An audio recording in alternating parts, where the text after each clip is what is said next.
Good evening, ladies and gentlemen. Thank you so much for inviting me tonight. I'm Asees Singh.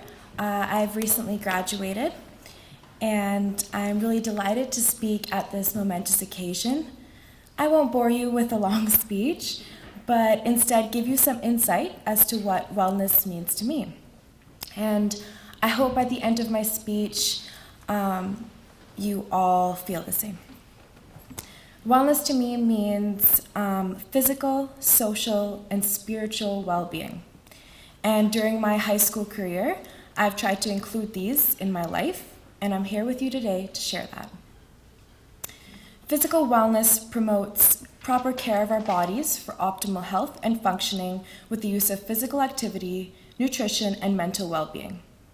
To get out of our sedentary lifestyle due to continuous classroom studies and spending a numerous amount of time lodged to a desk, whether it be math class or science, I decided to join Coast Mountain Academy, also known as CMA. This program offers students the unique opportunity to obtain standard skills and certification in hiking, paddling, skiing, snowboarding, and many more. Being in this program for the past 6 months, we have continuously been partaking in physical activity and finding a balance between that and schoolwork. In the past couple weeks, we have completed a 5-day, 50-kilometer canoe trip around Campbell River. During this time, I was actively being pushed to my physical limits. We had to portage a 70-pound canoe on top of our heads for 2.3 kilometers. For many of you in the audience who are thinking that is really easy, let me tell you, it is not easy. It was very difficult. Tears were streaming down my face by the end of that portage. But to conclude that aspect, CMA has taught me how to balance physical activities, schoolwork, and be aware of proper exercise. For my social well-being, I have decided to be an active participant in my community. For the past 3 years, I have worked with candy striping.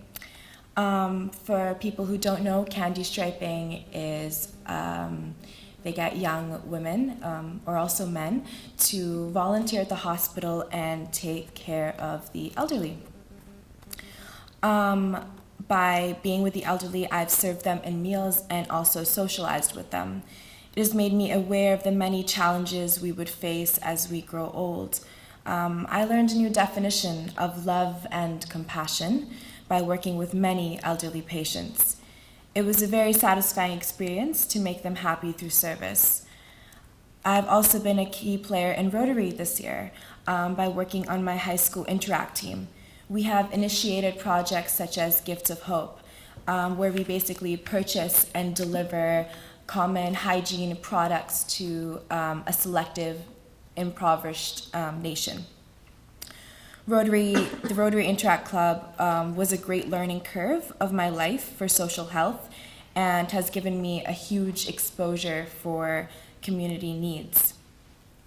Being a Sikh by religion, my spiritual learning comes from my parents and grandparents. The 3 pillars of my religion are, so the first one being Nam Japo, which means to meditate and stay connected with your God. Second, Kirit Karo, which means hard work and due diligence to achieve your goals. And third, Vanchako, share wealth and being kind to others who are as lucky as you due to their circumstances. And these have been my guiding principle throughout my life, and I hope to continue on with them. So basically, to conclude my speech, this is what wellness has meant to me, and I hope all of you in the audience finds where your physical, social, and spiritual wellness lies. Thank you again to everyone for giving me this wonderful opportunity. Thank you.